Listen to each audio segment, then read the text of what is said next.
जनता की बात जनता के साथ। आगामी सिंहस्थ पर्वणीच्या पार्श्वभूमीवर प्रकाशा येथील गौतमेश्वर महादेव मंदिर त्याचप्रमाणे गावात करण्यात येणाऱ्या विकास कामांचा आढावा आमदार चंद्रकांत रघुवंशी यांनी घेतलाय। यावेळी सभा मंडपासाठी आमदार निधीतून 25 लाखांचा निधी देणार असल्याचं रघुवंशींनी सांगितलंय। प्रकाशा सिंहस्थ मेळा हा राज्यातील अतिशय महत्त्वाचा आणि प्रमुख धार्मिक सोहळा आहे।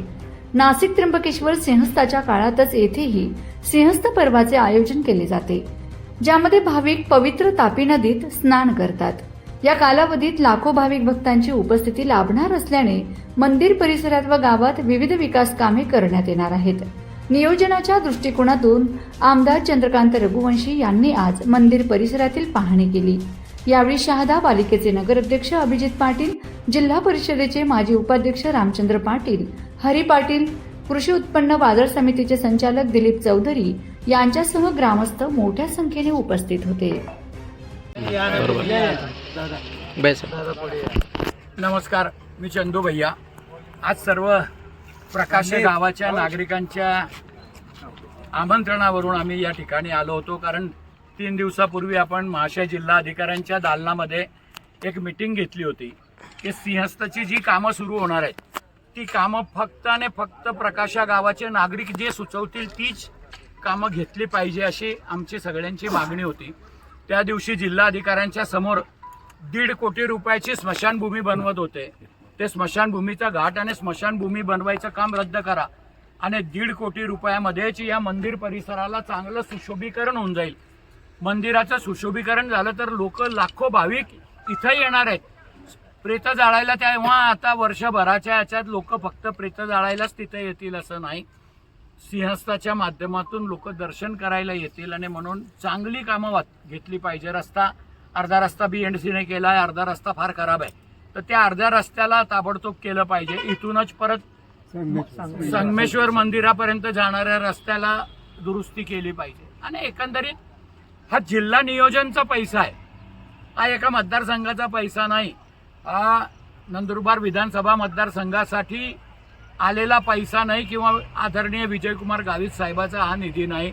हा जिल्ह्याचा असलेल्या निधीमधून 5 कोटी रुपये जिल्ह्याने प्रकाशाला दिलेले आहेत आणि त्याच्यावर जिल्ह्याचा आमदार म्हणून आमचे बी अधिकार आहेत, कारण जिल्ह्याचा आमदार मी आहे।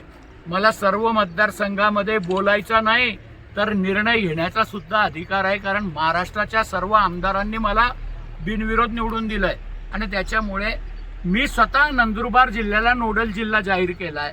मी नंदुरबार जिल्ह्याला दत्तक घेतलंय आणि म्हणूनच मला नंदुरबारमध्ये प्रोटोकॉल बघा तुम्ही, साधी पत्रिका जरी छापली तरी तिच्यावर चंद्रकांत रघुवंशीचं नाव पहिल्या नंबरवर असतं, कारण मी अप्पर हाऊसचा माणूस आहे। आणि त्या दृष्टिकोनातून अधिकार कोणाचे काय, कोणी बी लोकप्रतिनिधी, मी 100दा सांगतो, कोणता बी लोकप्रतिनिधी स्वतःच्या घरून 1 रुपया देत नाही।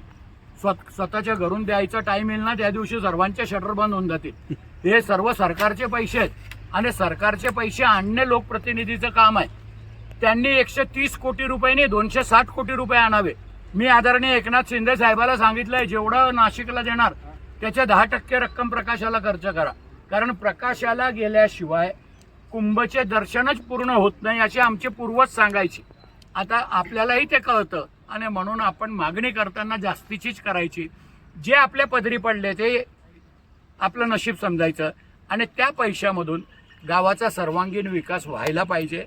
हा पैसा, माझं ताई साहेबाला बी विनंती आहे की हा जिल्हा नियोजनचा आहे पैसा ताई, अजून 130 कोटी रुपये जे तुम्ही म्हणतात की आदरणीय मुख्यमंत्र्यांनी मंजूर केलेले आहेत त्याची एक पैनी आली, ते जेव्हा येतील तेव्हा आपण परत त्याच्यावर बी भाष्य करू। पण हा जो पैसा आहे हा जिल्हा नियोजनचा आहे आणि जिल्हा नियोजनचा पैसा हा जिल्ह्याचे नाही तर प्रकाशाची जनता जे सांगेल त्याच्यावरच खर्च व्हायला पाहिजे। ही आग्रही मागणी आमची आहे लोकप्रतिनिधी म्हणून, आणि इथंच खर्च करायला लावणार, दुसऱ्या ठिकाणी दुसरी कामं ठेकेदार सुचवतील ती कामाला आमचा विरोध आहे। धन्यवाद। जनता की बात जनता के साथ।